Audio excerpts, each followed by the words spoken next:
Australian farmers fear the fallout from the breakdown of international trade talks. Infertile Australian couples heading to America to find surrogate mothers, and Russian rumblings fail to ground our biggest ever air show.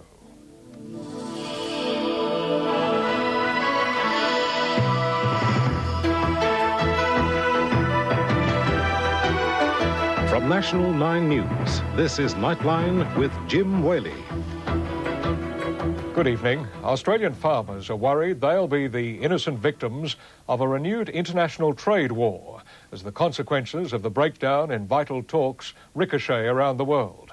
We're not directly involved in the negotiations between the United States and the European community, but we'll be hit hard if the Americans and Europeans stick to and even increase tariffs and subsidies. The farmers are blaming France and have appealed to consumers to boycott French products on sale here. Peter Harvey has this report. Coming up on Nightline, the sneaky investigation of Bill Clinton's mother and the former nuclear test site where the locals want the Big Bangs back.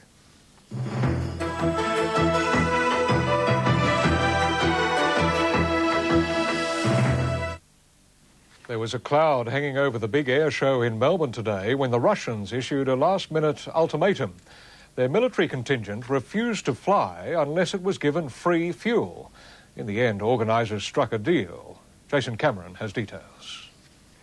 Coming up after the break, the latest in sport and how true love won through in the end.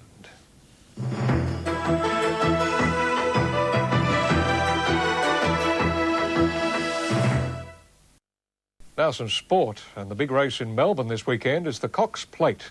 And this year it's got the strongest field in the history of the event. Between them, the 14 runners have won $28 million. But for many punters, Let's Elope is the sentimental favourite. Finance now, and the Australian share market rose today, the All Ordinaries gaining 7 points. In Tokyo, the Nikkei was also up, gaining 104 points. In London tonight, the FT100 continues to rise, this time by 12 points. Gold is a few cents stronger at $343.55 an ounce. And in European trading tonight, the Australian dollar is buying 71.88 US cents, 1 Deutschmark, 87 yen and 44p.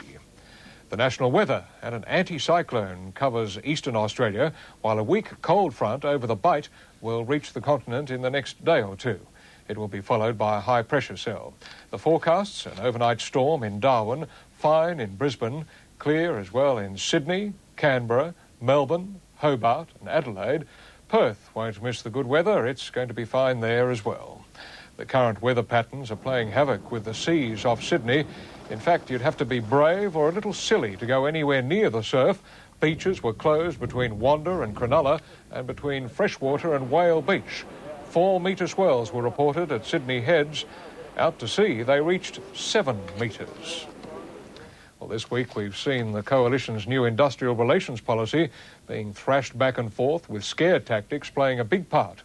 Opponents have hinted we'll see children pulling coal carts if the opposition gets into power.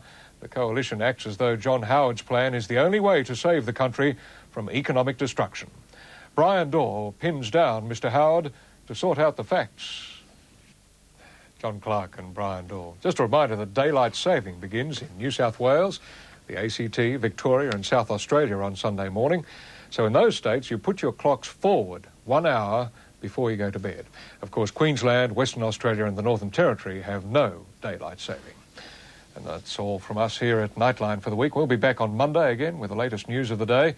We'll leave you with the panda bear triplets just born in China. Good night.